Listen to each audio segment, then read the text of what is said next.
ఈ junior అసిస్టెంట్కైనా group 1కైనా group 2కైనా మీకు సిలబస్ ఏంటి అంటే సింపుల్గా చెప్పాలంటే general studies. What is men by general studies? General studies is not GK. GK is part of general studies.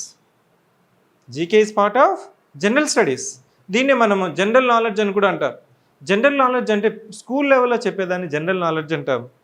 ఈ కాంపిటేటివ్ ఎగ్జామ్స్కి వచ్చిన తర్వాత జీకే అనం, జిఎస్ అంటాం. General studies which are general, which are common, and you should know the common aspects. You don't require subject expertise.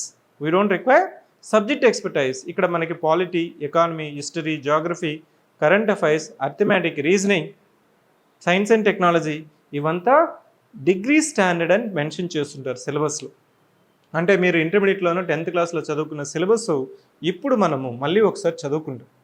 కొంతమంది అప్పుడు social studies అంటే sir నాకు డిఫికల్ట్, నేను మ్యాథ్స్లో బాగా చదువుతాను, సైన్స్ నేను టాపరు, కానీ సోషల్ అంటే కొంచెం తక్కువ మార్కులు వస్తాయి, గుర్తుండదు, అవునా? ఇట్లా మీకు కొంత ఎక్స్పీరియన్స్ ఉండొచ్చు. కానీ ఈ ఎగ్జామ్స్లో ఇదే జనరల్ స్టడీస్ సిలబస్సే యూపీఎస్సీకైనా, గ్రూప్ 1కైనా, గ్రూప్ 2కైనా, గ్రూప్ 3కైనా, గ్రూప్ 4కైనా. కానీ స్టాండర్డ్ మారుతుంది, ప్యాటర్న్ మారుతుంది. యూపీఎస్సీ తీసుకొని మనకి ప్రిలిమ్స్, మెయిన్స్, ఇంటర్వ్యూ ఉంటుంది. Prelims, mains, interview. గ్రూప్ 1లో కూడా మనకి 3 స్టేజెస్, ప్రిలిమ్స్, మెయిన్స్, ఇంటర్వ్యూ.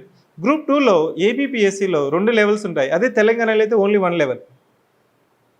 ఏపీపీఎస్సీలో మనకు 2 లెవెల్స్ ఉన్నాయి, ప్రిలిమ్స్, మెయిన్స్. తెలంగాణలో ఉన్నది ఒకటే స్టేజ్, ఒకే ఎగ్జామ్ ఉంటుంది. సో ఇట్లా మనకి ఈ ప్యాటర్న్ ఆఫ్ ద ఎగ్జామ్ మారుతుంది. గ్రూప్ 2కి వచ్చిన తర్వాత మీకు ఆబ్జెక్టివ్ టైప్ ఎగ్జామ్ ఉంటుంది. ప్రిలిమ్స్ ఎక్కడైతే ఉంటుందో అక్కడ మనకి ఆబ్జెక్టివ్ ఉంటుంది.